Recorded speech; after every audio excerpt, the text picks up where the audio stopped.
نحمده ونصلي على رسوله الكريم أما بعد فأعوذ بالله من الشيطان الرجيم بسم الله الرحمن الرحيم إن الذين قالوا ربنا الله ثم استقاموا تتنزل عليهم الملائكة ولا تخافوا ولا تحزنوا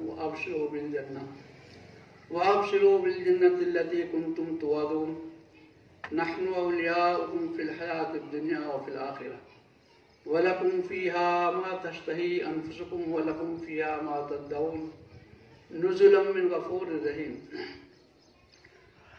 محترم عزیز ساتھیوں، ہمارا یہاں جمع ہونا اس ادارے کی نسبت پر ہوا ہے بھائی، ورنہ پہلے بھی یہی زمین، یہی قلعہ، یہی سب کچھ تھا، لیکن اس وقت میں جو ہم سارے کے سارے حضرات جمع ہوئے ہیں اس ادارے کی نسبت پر جمع ہوئے ہیں. اللہ تبارک تعالیٰ اس ادارے کو ہمیشہ چمکائے اور ہمیشہ اس کی ترقی نصیب فرمائے اور ہر بلا مصیبت سے اس کی حفاظت فرمائے. دیکھو یہ ہے نظر بد سے اللہ تبارک تعالیٰ ادارے کی بھی اور ہماری تمام کی بھی حفاظت فرمائے. ایک مرتبہ ایک مکہ مکرمہ میں ایک محلہ، وہ ایسے ہی لوگوں کا تھا کہ جو ہے جب یہ عادی آ گئے کفار، یوں کہاں فلاں محلے میں چلاؤ اور ان کی نظر ڈلوا دو محمد صلی اللہ علیہ وسلم پر، وہ نظر بدل جائے گا، آپ کام ہو جائے گا. تو وہاں سے لائے گئے آدمی اس محلے میں سے، جس محلے کے آدمی مشہور تھے. کیوں لائے گئے؟ کہ نبی پاک صلی اللہ علیہ وسلم کو پر نظر ڈالیں گے تو نظر بدل لگ جائے گی اور جو ہے کام بن جائے گا تمہارا. تو وہ آئے آدمی، ان آدمیوں کے آنے سے پہلے حضرت جبرائیل علیہ السلام نے فرمایا اے اللہ کے نبی ایسا ایسا واقعہ ہے اور آپ اس کو پڑھو. وَيَقَعُدُ الَّذِينَ كَفَرُوا لَا يَزْلِقُونَكَ بِأَبْصَارِهِمْ لَمَّا سَمِعُوا الذِّكْرَ وَيَقُولُونَ إِنَّهُ لَمَجْنُونٌ وَمَا هُوَ إِلَّا ذِكْرٌ لِّلْعَالَمِينَ. اس کو تلاوت فرمائیں. تو آپ صلی اللہ علیہ وسلم نے اس سے پہلے اس کی تلاوت فرمانی. وہ آئے اور انہوں نے بتیری کوشش کی، بتیرے اپنے جو ہے منتر وغیرہ جیسے بھی ان کا طریقہ تھا وہ کیے، لیکن کچھ بھی نہیں. سمجھے؟ تو یہ بھی ایک جو ہے خطرناک چیز ہے. جیسے اور بہت سی چیزیں خطرناک ہیں، ایسے بھی یہ خطرناک چیز ہے. اس لیے عزیز ساتھیوں، اللہ تبارک تعالیٰ سے ہمیشہ ہمیں استقامت کی اور عفو و رعافت کی دعا مانگتے رہیں. دیکھو بھائی، یہ ادارہ اللہ تبارک تعالیٰ نے اس کی توفیق نصیب فرمائی، اس کی تعمیر کو مکمل فرمایا اور جو کمیاں اللہ تبارک تعالیٰ اس کو بھی پوری فرمائے. یہ تعمیر کن کی ہے؟ یہ تعمیر اللہ کے گھر ہے. یہ مساجد، یہ مدارس کی اللہ کے گھر ہیں. ہم اور آپ تو ایک ذریعہ اور بہانہ بنتے ہیں. اور ذریعہ اور بہانہ کن کو بنایا؟ مولانا عبداللہ مالپری ہے. مولانا عبداللہ مالپری کے پوتے ہیں قاری سلیم احمد صاحب. اور ہماری میوات میں یہ بات مشہور ہے، جو چیز مشہور ہو جاوے، کوئی کسی کو کوئی بھلی بات بتا دے تو کیا کہتے ہیں؟ بن رہا ہم کو مالپریا ہے. یعنی بہت ساری واقعات میں یہ کیسے مالپریا عبداللہ بن رہا ہم کو، یعنی ہماری میوات میں یہ بھی مشہور ہے. ایک زمانہ تھا کہ کیسا لکھنیا بن رہا ہمارے لیے، کوئی چیز مشہور ہو جاتی ہے. تو خیر بتلانا یہ ہے کہ مولانا عبداللہ مالپریا کے پوتے ہیں. مفتی عبدالرشید صاحب اللہ تبارک تعالیٰ کی مغفرت فرمائے، غریق رحمت فرمائے، ان کے صاحب زادے ہیں.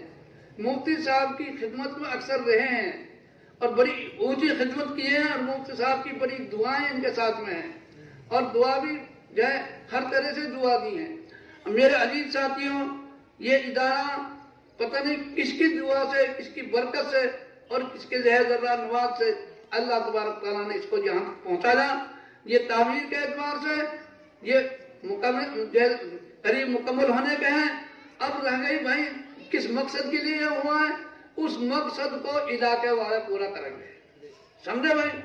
یہ جو ہے ہم پڑھنا پڑھانا، ہم اپنے بچوں کو بھیجیں گے، بچیوں کو بھیجیں گے تو اس میں ترقی ہوگی اور یہاں سے جو ہے دین کے چشمہ جاری ہوں گے.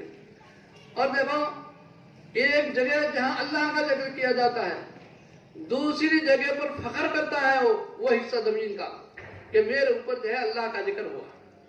یہ عنایت اس جگہ میں ہے، یہ دوسرے حصے پر فخر کرے گا کہ یہ میرے اندر اللہ اور اللہ کے رسول صلی اللہ علیہ وسلم کا نام لیا جاتا ہے.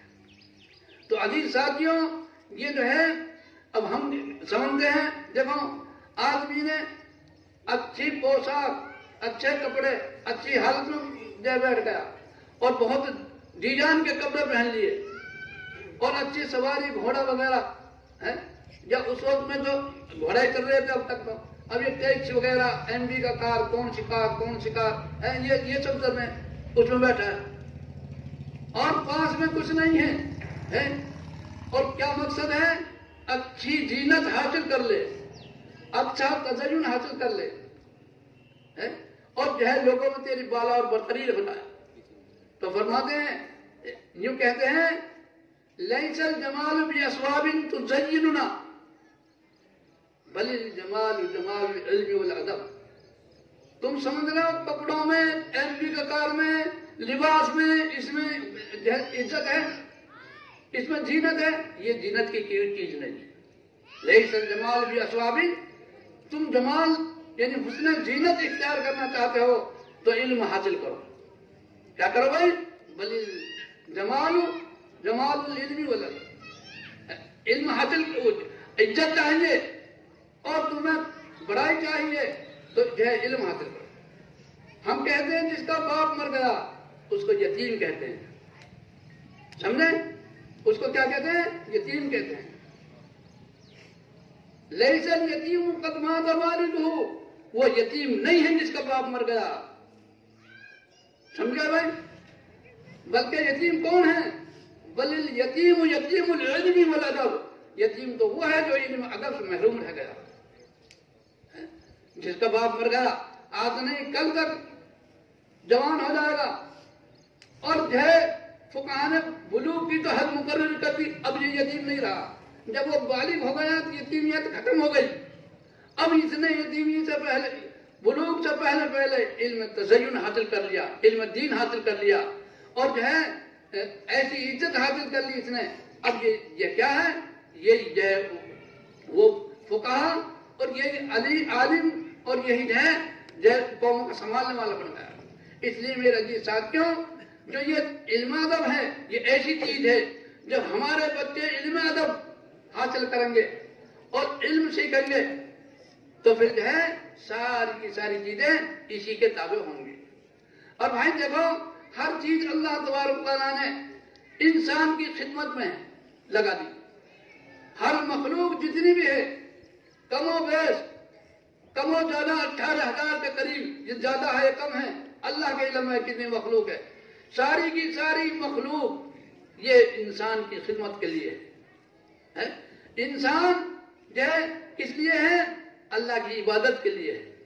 یہاں تک کہ فرشتے، یہاں تک کہ درخت، دریا، ہر چیز، دریا مچھلی کھلا رہی ہے، درخت صاف پہنچا رہا ہے اور فرشتے کیا کر رہے ہیں؟ صبح سے لے کر شام تک کی دعا مغفرت کر رہے ہیں کہ اللہ آدم کی اولاد کی مغفرت کرو.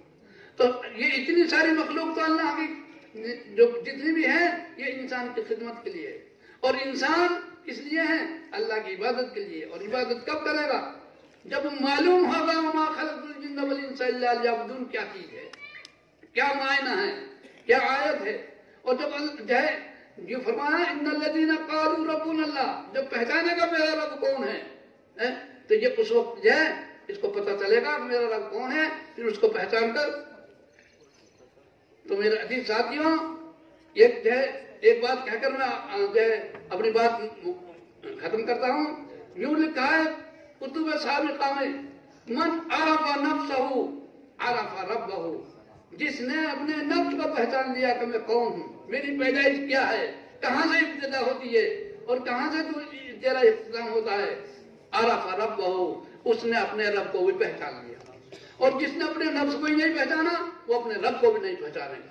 اس لیے میرے عزیز ساتھیوں، ہماری تو بس یہی گزارش ہے کہ یہ وہ خاندان ہماری میوات میں مشہور معروف خاندان مولانا عبداللہ معال مریا کا، اور پھر ان کے صاحب جائے حضرت مولانا مفتی صاحب مرحوم، اور پھر جو ہے ان کے صاحبزادے قاری سلیم صاحب، بھائی ہماری عرض یہ ہے مرنے کے بعد میں کوئی سرور نہیں لے کے جائے گا، اس کو آپ حضرات کی آنے والی نسلیں نفع اٹھائیں گی اور جو ہے برتی رہیں گی، ہر کام نفع کے ساتھ میں ہوگا۔ بس یہی ہے کہ کسی خاندان میں اور کسی آدمی سے اللہ تبارک و تعالیٰ اتنا بڑا کام لے لیتے ہیں جو دین کا نفع ہوتا ہے اور اس سے ہزاروں لوگ سیراب ہوتے چلے جاتے ہیں۔ وآخر دعوانا الحمدللہ۔